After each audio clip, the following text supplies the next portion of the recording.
नमस्कार दोस्तों। कहानियों की श्रृंखला में आज सुनेंगे मधु काकरिया जी की कहानी रहना नहीं देश बिराना है। मधु काकरिया जी की कहानियों को कोई संज्ञा देनी हो तो कहना पड़ेगा बेबाक। बेबाक विद्रोह। बिना किसी कुंठा और पूर्वाग्रह के खुले दिल से चीजों को देखना, समझना, स्वीकार हो तो स्वीकार, अस्वीकार हो तो अस्वीकार, बोल्ड भी और ब्यूटीफुल भी। अपनी गंदगी पर पर्दा डालते व्यक्ति का गमछा खर्र से खींचने में भी उन्हें कोई दुविधा नहीं होती। तो आइए सुनते हैं उनकी कहानी रहना नहीं देश बिराना है। उतरती शाम में बालकनी से कपड़े उतार रही थी कि देखा वह सामान रखवा रहा था टैक्सी में। नीचे वाली आंटी और सरदार जी अंकल हाथ हिला रहे थे। घर की बूढ़ी मेहरी भी छोड़ने आई थी बाहर तक। उसकी हथेली पर भी जाते वक्त कुछ नोट धर दिए थे उसने।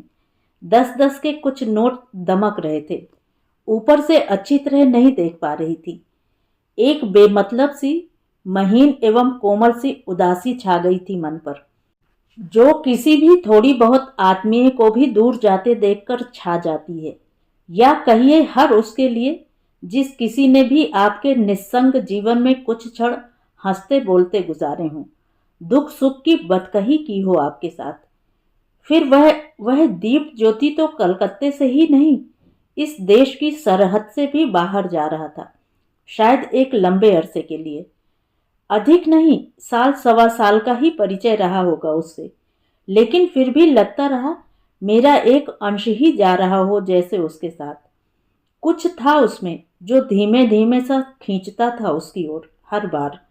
खामोश खामोश एवं उदास उदास सा वह दीप ज्योति जब पहली बार भेंटाया था मुझसे तो किसी भी कोण से नहीं लगा था डॉक्टर जाति का। दीदी, आज मेरा दिल्ली से फोन आ सकता है, प्लीज बुला लीजिएगा। मेरी मम्मी का होगा। हर 3-4 दिन में एक बार या तो मैं करता हूँ या वे कर लेती हैं। जब तक आवाज नहीं सुन लेती चैन ही नहीं पड़ता उनको। मेरी आंखों में उठते प्रश्न चिन्ह को भांपकर फिर खुलकर कहने लगा था, दिल्ली से आया था डॉक्टरी की पढ़ाई के लिए। यूं तो पिछले 3 सालों से हॉस्टल में ही रह रहा था। साल भर से आंटी का पता लग गया। जी, बरेली में पास पास ही मकान थे पापा के और आंटी के, तो बीच बीच में छुट्टियों में नीचे भी रहने आ जाता हूँ। मम्मी अकेली रहती हैं दिल्ली में, घबरा जाती हैं। और शाम को ही फोन था उनका, एकदम ठिठकी ठहरी कपकपाती सी आवाज, जरा नीचे से बुला दीजिए दीप को, 2 मिनट बाद फिर मिलाती हूँ। Line cut. बुलाने की जरूरत ही नहीं पड़ी थी। देखा वह खुद ही ऊपर चला आ रहा था। हाँ जी मम्मी, सत श्री अकाल। सब ठीक चल रिया है। तुसी बहुत चिंता करते हो। हॉस्टल विच खाना चंगा मिल जाता है। फल भी ले लेंदा। लो गल कर लो। रुमाल से माथे का पसीना पोंछता हुआ वह बोल कम पुचकार ज्यादा रहा था, और अंत में फोन उसने मेरी ओर बढ़ा दिया था। मम्मी बात करेंगी आपसे। बहन जी, जरा चेहरा गौर से देखकर बताइए, देखने में कैसा लग रहा है? दुबला तो नहीं दिख रहा है? फल खाने के लिए टोकते रहिएगा। कांपती सी आवाज धीरे धीरे उठ रही थी, जिसके पीछे जाने कैसा इतिहास होगा। आदत के मुताबिक मैं फिर सोचने लगी थी। हजारों मील दूर बैठी एक माँ का कलपता चित्र आंखों में आकार सा लेने लगा था, और उसके बाद प्रायः ही हर सप्ताह उसका फोन आ ही जाता, तभी उससे चलताऊ बातचीत भी हो जाती। मम्मी बहुत चिंता करती हैं। चिंता नहीं, एक प्रकार का डर बैठ गया है मम्मी के दिमाग में कि कहीं मुझे कुछ हो न जाए। दरअसल जब से पापा गुजरे हैं, जिंदगी के सारे रंग और अर्थ ही बदल गए मम्मी के लिए। जाने कितना डर और असुरक्षा जमा हो गया है मम्मी के भीतर, और ऊपर से 24 घंटों का अकेलापन। पिछली बार गया था तो कुत्ता दे आया था मम्मी को कि कुछ तो चहल पहल रहेगी, लेकिन मम्मी ने उसको भी किसी को दे दिया। अब यही डर कि कहीं मेरे एकाएक आ जाने पर अजनबी समझ मुझे ही न काट ले कुत्ता, और आंखों में उभर आई भरी भरी सी बदली को जबरन सोखने की चेष्टा करने लगा था वह। उस दुखद प्रसंग को वही विराम चिन्ह देकर मैंने बातों का रुख फिर पलटा। कितने भाई बहन हो? जी एकदम अकेला हूं। मेरे लायक कोई काम हो तो बता देना। और सहानुभूति का ताप पाकर उसके भीतर जमा कुछ कुछ पिघलने सा लगा था। चेहरा मौन सा हो गया था। जी जरूर, पर आंटी मेरा बहुत ख्याल रखती हैं। प्रायः कहती हैं बोरिया बिस्तर लेकर यहीं आ जाओ। हॉस्टल में कोई तकलीफ नहीं होती? तकलीफ? लगा जैसे होठों की कोर में विद्रूप सा कुछ उभरा था उसके। कुछ देर पूर्व के नरम नरम भावों पर पोंछा लगा दिया हो जैसे किसी ने। विकृत सा मुंह बनाते हुए कहने लगा, जी कलकत्ता का मेडिकल हॉस्टल गैर कलकतिया और राजनीति से बचकर चलने वालों के लिए जिंदगी का एक जबरदस्त पाठ है। आप किसी से मतलब नहीं रखें, सिर्फ पढ़ाई से वास्ता रखो तो भी जीने नहीं देते लोग। क्या नहीं देखा यहाँ? हॉस्टल के किचन में भात के भगोने में मुंह मारते कुत्ते को देखा, दाल में कॉकरोच के बच्चे देखे। इन सब को भूला नहीं कि एसएफआई और छात्र परिषद वाले पीछे पड़ गए। दोनों ही धमकाते कि यूनियन के इलेक्शन में उन्हें ही वोट दूं। मैं भी शुरू में झमेले से बचने के लिए दोनों को ही कहता रहा दूंगा। फिर ऐसा हुआ कि चुनाव में एसएफआई एक वोट से हार गई। घेर लिया चेंगड़ों ने मुझे, मारा पीटा जलील किया, धमकी दी कि हॉस्टल छुड़वा देंगे। एक बार तो मैंने भी सोच लिया था कि नहीं बनना डॉक्टर वॉक्टर ऐसे कमीनों के बीच रहकर। 8 किलो वजन घट गया था चिंता के मारे। पर तभी किसी दोस्त ने हिम्मत बंधाई कि हॉस्टल छुड़वाना इनके बाप के भी वश का नहीं, यूं ही धमकाते हैं गैर कलकतिया पाकर। तब कहीं थोड़ा चैन मिला।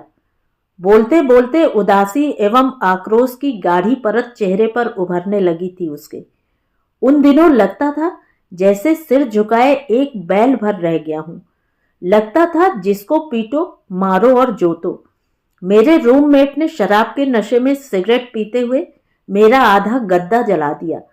आधी रात को नींद खुली तो बुरी तरह घबरा गया, लेकिन कर कुछ नहीं सका। अब कैसी हालत है? कुछ बोलने की गरज से मैं बोलने लगती हूँ। मेरी तरफ से एकदम चुप्पी उसे हतोत्साहित कर सकती थी। अब तो बेहतर हूँ। दरअसल साल भर के भीतर ही मैं पक गया था। जब फिर इलेक्शन का समय आया तो साफ कह दिया मैंने कि जब तक मेरा कमरा नहीं बदल दिया जाता मैं उन्हें वोट नहीं दूंगा। बदल गया? हाँ, अब तो अच्छा कमरा मिल गया है। दोस्त भी कही। बात पूरी कर भी नहीं पाया था कि नीचे से खाना ठंडा हो रहा है, आंटी की आवाज गूंजने लगी ड्राइंग रूम में। बात को वहीं टांग कर चला गया था वह। बीच में कई दिनों तक फोन नहीं आया था उसका। पता चला वह दिल्ली चला गया है माँ से मिलने। कुछ दिनों बाद फिर वैसी ही ठहरी ठहरी सी मरी हुई आवाज, जरा बुला दीजिए। कैसा लगता है? कपड़े ढीले तो नहीं पड़ गए हैं उसके? आवाज जैसे साक्षात पीड़ा। Line cut. बालकनी से ही एक बार टेर लगाई कि भागता दौड़ता वह ऊपर आया। फोन है ना, खुद ही समझ गया था। और तभी लाइन भी आ गई थी। जी सत श्री अकाल मम्मी। नहीं, तुसी बिल्कुल घबराना नहीं। मैनू पापा दे दिंदा पता है। तुसी हिम्मत रखो, वाहे गुरु सब ठीक करेगा। और बोलते बोलते फिर आवाज भर्रा गई थी उसकी। तो सिर्फ माँ ही नहीं, इधर बेटा भी कलप कलप उठता है माँ के लिए। बहुत अच्छा लग रहा था मुझे। आजकल के लड़कों के जैसा नहीं है दीप ज्योति कि प्रगति का ग्राफ ज्यों ज्यों आगे बढ़ता जाए माँ दिल के पिछवाड़े में त्यों त्यों नीचे सरकती जाए। अकेली रहती माँ घबरा जाती होगी। मैं उसके दुख को बांटने की चेष्टा करने लगती हूँ। बस क्या बताऊं दीदी, अकेलापन तो मम्मी ने जानबूझकर ओढ़ रखा है। आसपास इतने पड़ोसी हैं पर किसी के यहाँ आती जाती नहीं। अब कोई कितना आए, बस दिन भर सबद सुनती रहती हैं या फिर घंटों गुरु ग्रंथ साहिब को लेकर बैठी रहती हैं। सामने तला हुआ चिवड़ा और चना बादाम रखा हुआ था। चना बादाम के 1-2 दाने टोंकते हुए फिर कहने लगा, दरअसल मम्मी डैडी के मर्डर के बाद ऐसी हो गई हैं। पहले ऐसी नहीं थी, खूब घुलती मिलती थी लोगों से। क्या? मर्डर? मुझे पता था सिर्फ इतना ही कि 84 के हिंदू सिखों के दंगों में दीप ज्योति के पिता मारे जा चुके थे। नीचे आंटी के मुंह से ही सुना था मैंने। फिर भी जाने क्यों उस महाक्षण में मैंने ऐसे ही दिखाया जैसे यह हृदय विदारक घटना मैं पहली बार सुन रही हूं, कि कहीं यह बता देने से कि मुझे पता है उसके दुख की पवित्रता गहनता कम न हो जाए। जी दीदी, मैं तब सिर्फ 8 साल का था। धुंधली सी याद है। पापा तब अक्सर इंग्लैंड वापस जाने की सोचते थे। सामने रखे पानी के गिलास को खाली करते हुए वह कुछ पल खामोश सा रहा। शायद सोच रहा होगा कि अतीत के बिखरे रिश्ते सूत्रों को किधर से पकड़ा जाए। और मैं उन पलों में गौर से देखने लगी उसके चेहरे को, शायद उस पीड़ा के चिन्हों को ढूंढने के लिए जिसे आज से 14 वर्ष पूर्व झेला था उसने, और जिसके अवशेष आज भी अंकित थे वहां। कत्थई रंग के सोफे के कवर पर उंगलियों से लकीरें खींचते कहने लगा था वह। शुरू में बहुत ही धीमे से शब्द टपक रहे थे, गर्म गर्म मोम से। मेरे पापा बहुत ही टैलेंटेड थे। यहाँ से MBBS करते ही सीधे इंग्लैंड चले गए थे। पोस्ट ग्रेजुएट भी उन्होंने वहीं से किया था। वहां पर काफी ऊंची पोस्ट थी पापा की, सब कुछ था। फिर भी बीच बीच में अनमने हो जाते थे। दादाजी से भी पापा ने वादा किया था कि स्वदेश लौटकर जरूर आएंगे, सो 75 में वापस बरेली आ गए थे दादाजी की तबीयत खराब सुनकर। साल भर के भीतर ही दादाजी गुजर गए जी। पैतृक संपत्ति के झगड़े में कुछ मुकदमेबाजी भी गले पड़ गई थी, लेकिन तो भी विचलित नहीं हुए थे। दिल और हौसला दोनों ही बड़ा था पापा जी का। लेकिन असली दुख तब हुआ पापा जी को जब यहाँ पर उनकी पोस्ट ग्रेजुएशन की डिग्री को मान्यता नहीं मिल पाई थी। इससे टूटने लगे थे वे, क्योंकि कोई बड़ा ओहदा मिल नहीं पाया और बरेली जैसे छोटे शहर में प्रैक्टिस मन लायक जमी नहीं। एक रुके हुए आदमी की सी जिंदगी हो गई थी पापा की। अब यह तो भाग्य की बात कि पापा के गुजरने के बाद जब 86 में रानी विक्टोरिया यहाँ आई तो दोनों देशों की मेडिकल काउंसिल ने मिलकर एग्रीमेंट कर लिया और पोस्ट ग्रेजुएट की डिग्री को मान्यता मिल गई। पापा रहते तो बड़े खुश होते। बोलते बोलते वह फिर भर गया था, भरे भरे बादलों सा। किचन में गैस पर कुकर चढ़ाकर आई थी मैं, जिसकी सीटी मुझे बुला रही थी। उसको भी कुछ पल व्यवस्थित होने का समय देते हुए मैं किचन की तरफ मुड़ी कि देखा पीछे पीछे वह भी आ रहा था। शायद उसे भी किसी धैर्यशील श्रोता की जरूरत थी। वह भी शायद हल्का हो जाना चाहता था। मम्मी बताती हैं कि उन दिनों बहुत ही तंग हाल में थे हम लोग। पापा को अपनी जापानी टोयोटा भी बेच देनी पड़ी थी और भी कई कीमती सामान बेच डाले। छोटे मोटे एसेट्स को बेच बाच कर दिल्ली आए। दिल्ली में पूरी तरह जम भी न पाए कि यह हादसा हो गया। फिर कुछ पल मौन। शरबत बनाकर लाती हूँ। उसे सहेजने का मौका देने के बहाने मैं कुछ देर के लिए वहां से खिसक जाना चाहती थी। जानती थी आगे क्या आने वाला है, पर उसने मेरा हाथ पकड़ लिया था। नहीं, आप बैठो। शायद वह नहीं चाहता था कि भावनाओं और संवेदनाओं का जो झीना सा पर्दा बन गया है हमारे बीच, उसमें मेरे उठ जाने से किसी भी प्रकार का व्यवधान पड़े। उस हादसे वाले दिन की धुंधली सी याद है, बस इतनी कि स्कूल का बस ड्राइवर कोई लंब तड़ंग राजपूत था। सारे रास्ते मुझे अपनी सीट के नीचे छुपा कर लाया था। लेकिन जैसे ही घर पहुंचा, कोहराम मचा हुआ था। मम्मी बताती हैं कि पापा जी भी सीधे घर चले आते तो उन्हें कुछ नहीं होता, लेकिन वे निकल गए ट्रांस जमुना की ओर। आसपास के दुकानदारों ने देखा था। एक ने अपनी शॉल दी थी जिससे पापा जी अपनी पगड़ी छिपा लें। कहते हैं उसी शॉल में लपेट कर ले गए थे पापा जी को दंगाई।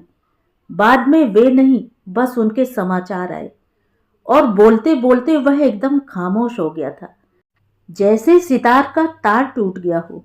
आंसुओं से तरबतर चेहरा और निःशब्द क्रंदन करता वह 22 वर्षीय युवक। उस क्षण की महाचेतना से पराभूत मैं कुछ भी सांत्वना नहीं दे पाई थी उसे। सोफे के एक ओर वह था, असाधारण रूप से शांत या अशांत, और दूसरी ओर मैं। कुछ दिन पूर्व की पढ़ी एक फ्रांसीसी पुस्तक का एक पृष्ठ मेरे अंदर फड़फड़ाने लगा था। बुरे अनुभवों को रेत पर लिख दें और अच्छे दयापूर्ण अनुभवों को संगमरमर पर खोद लें। मन किया उसे कहूं, लेकिन फिर हिम्मत नहीं जुटा पाई। जिस दुख ने उसकी आत्मा में सुराख कर दिया था, क्या इतना ही आसान है उसे भुलाना? नीचे आंटी आवाज पर आवाज दिए जा रही थी। खाना लग गया है। और उस दिन पहली बार देखा, बिना नमस्कार किए ही चला गया था वह, खामोश खामोश सा, रिश्ती पीड़ा लिए। इस बीच ढेर सारे दिन निकल गए। कभी बालकनी में कपड़े सुखाते, कभी बाजार के लिए निकलते। मिल जाती आंटी तो दीप ज्योति की खबर भी मिल जाती।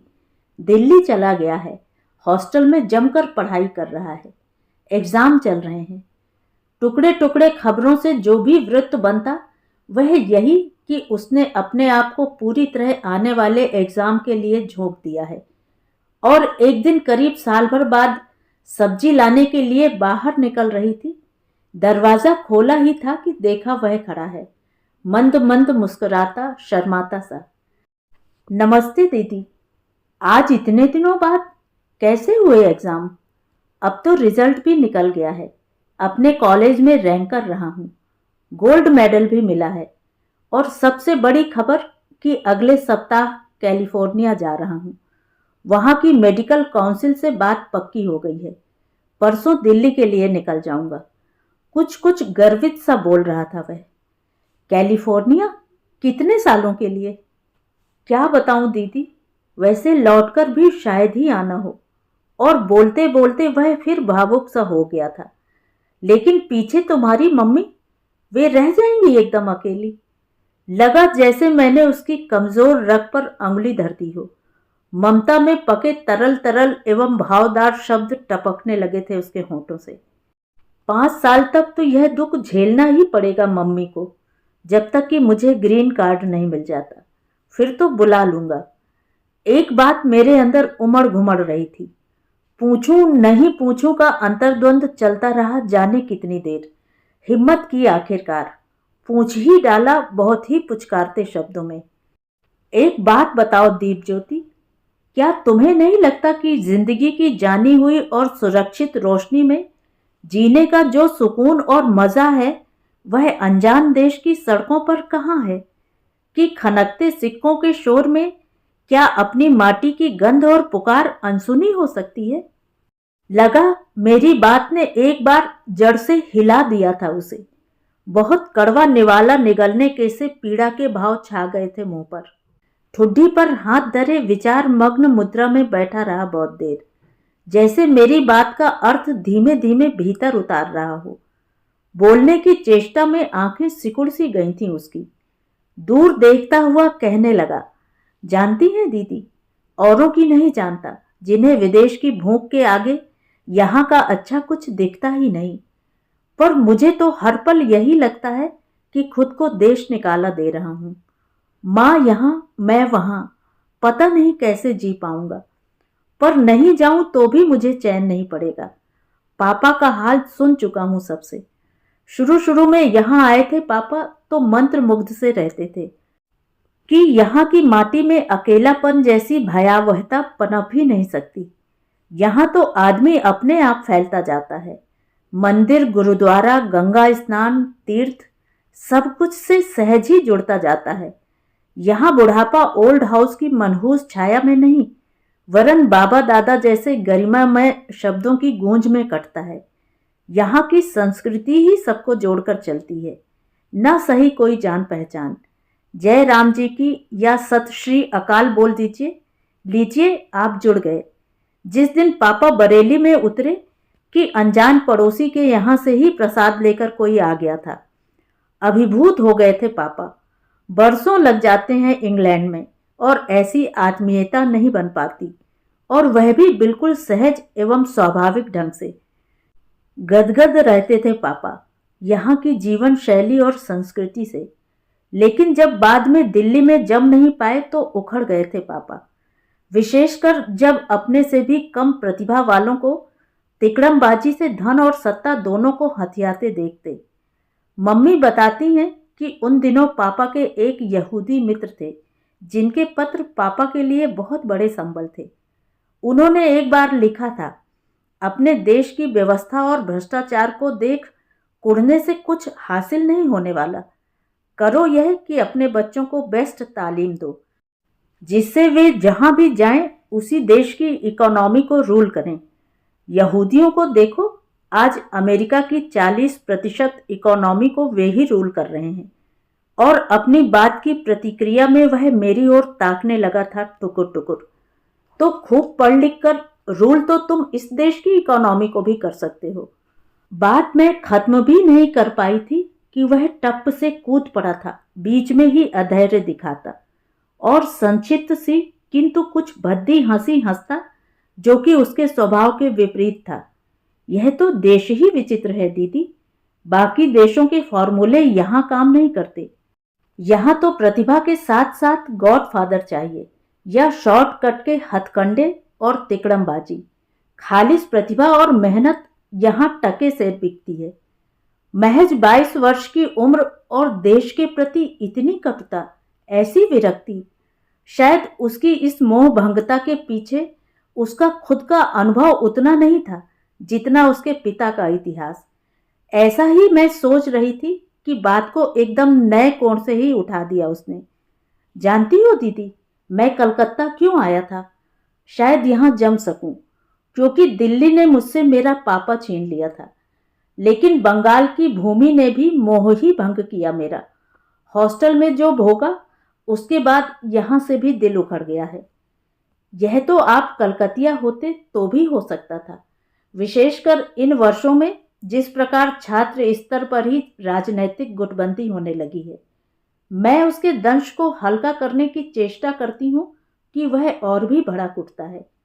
जाने कितने ज्वालामुखी दुबके बैठे थे उसके कलेजे में कि लफाजी की एक हल्की सी छेड़छाड़ हुई नहीं कि पलटवार करने को उतारू, मरने मारने को तैयार।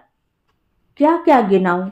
1947 के दंगे में चाचा का कत्ल किया जाना, चाची का विक्षिप्त हो जाना, मौसा जी के बेटे का बिना अपराध टाडा में गिरफ्तार कर लिया जाना, उसे 2nd डिग्री तक का टॉर्चर दिया जाना।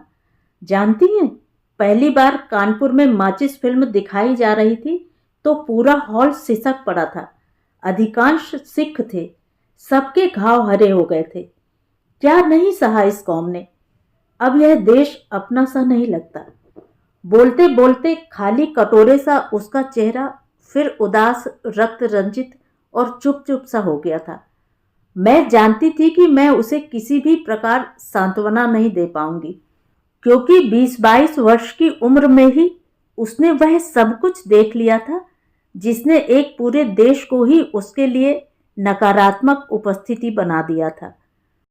पैंट की जेब से सफेद रुमाल निकालकर चश्मे को पोंछते हुए वह मुझसे जाने की आज्ञा मांग रहा था, दोनों हाथ जुड़े हुए। मैं उसे बहुत देर तक रोकना चाह रही थी, क्योंकि मुझे पता था कि उसे शांति वहां भी नहीं मिलेगी, क्योंकि देश जितना उसके बाहर था उससे कहीं ज्यादा फैलाव लिए उसके भीतर पसरा पड़ा था। हिंदू सिखों के 84 के दंगे की बात करते हुए या हॉस्टल में हुए अपने प्रति दुर्व्यवहार को याद करते हुए या टाडा में गिरफ्तार अपने मौसेरे भाई की बात करते हुए मैंने गौर से देखा था उसकी आंखों में। वहां जो जलवे थे वे यही कह रहे थे चीख चीख कर कि उसे शांति यही मिल सकती थी, क्योंकि किसी भी रूप में सही वह यहीं से, इसी मिट्टी से शिद्दत से चिपका हुआ था। तो चलो, चिट्ठी लिखूंगा आपको, आप भी कभी कभी मम्मी से बात कर लिया करना। वह मुझसे जाने की आज्ञा मांग रहा था। मेरी आर्द्र और तरल हुई आंखों को देख उसके भीतर भी शायद कुछ उमड़ने घुमड़ने लगा था। नेह से देखता मुझे सांत्वना देता सा कहने लगा, जानता हूं दीदी, इस प्रकार अपने देश से प्रतिभा को खाली होते देख सभी को दुख होता है, लेकिन मैं देश की प्रतिभा के बाहर जाने से इतनी दुखी नहीं हूं जितनी कि एक कलपती मां के इकलौते बेटे के दूर चले जाने से। मैं अपनी बात स्पष्ट कर देती हूं। हिल गया था वह, वार शायद उसकी जड़ों पर था। जमीन की ओर देखते हुए धीमे धीमे शब्दों में कहने लगा, मैं मौज मस्ती के लिए नहीं जा रहा। मैं तो मोह भंग होने के कारण दुखी और विरक्त होकर निकल रहा हूं यहां से। मेरी इच्छा रिसर्च में स्वयं को मैक्सिमाइज करने की है, पर यहाँ रिसर्च लायक सुविधा मिलने की नहीं मुझे।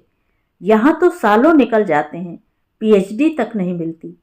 यहाँ रह जाऊंगा तो मैं भी पापा की तरह एक रुका हुआ आदमी भर रह जाऊंगा।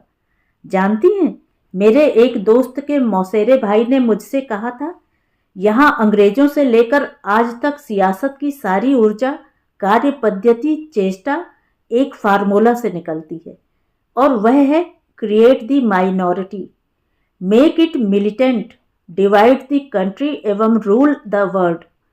उसकी बात सुनकर जो कुछ धुंध की शक्ल में था, अब विश्वास में बदल रहा है। इस कारण रहा सहा भी उठ गया है यहां से। यूं मम्मी के लिए भी कम दुखी नहीं हूं, उन पर तो गाज ही गिर पड़ेगी। अभी तो फिर भी इंतजार है उनके जीवन में, लेकिन बाद में, और सहसा वह सिसक पड़ा था। देश की युवा शक्ति का क्रीम गोल्ड मेडलिस्ट रैंकर मेरे सामने था, देश को नकारता हुआ, मायूस और सिसकता हुआ। क्या कहती मैं उससे कि तुम जाओ खूब आगे, वहां सुखी और चैन से रहो। लेकिन मैं यह भी कैसे कहती उसे, क्योंकि मैं जानती थी शांति और सुकून उसे वहां भी नहीं मिलेगी। उसकी आत्मा वहां भी कल्पेगी। सरहद पार से गए किसी भी प्रवासी की तरह वह भी पूछेगा, किसी अमरूद के पेड़ के बारे में, किसी पुराने यार के बारे में, पकवान बनाते किसी हाथ के बारे में, किसी की मुस्कान के बारे में। एक प्रवासी ने मुझे बताया था कि विदेश जाने पर उसे प्रायः हर रात गांव का अपना कुआं स्वप्न में दिखाई देता था, और प्रत्येक सुबह उसकी आंखें जब तब दिल्ली का तापमान जानने को उत्सुक रहती। दीप ज्योति भी इसी प्रकार छटपटाएगा। उसकी आत्मा में गहराई तक ठुकी मातृत्व की कील, यहाँ की सुखद दुखद स्मृतियों के दंश, इन सब से वह इसी प्रकार जुड़ा है जिस प्रकार समुद्र से खारा पानी, और इन सब से ऊपर उठना भी उसके लिए नामुमकिन था, क्योंकि उसका एहसास, उसकी महसूस करने की शक्ति, उसकी संवेदनशीलता, सभी कुछ अभी जिंदा थी। तो ये थी कहानी। कहानी आपको कैसी लगी कमेंट करके ज़रूर बताएं।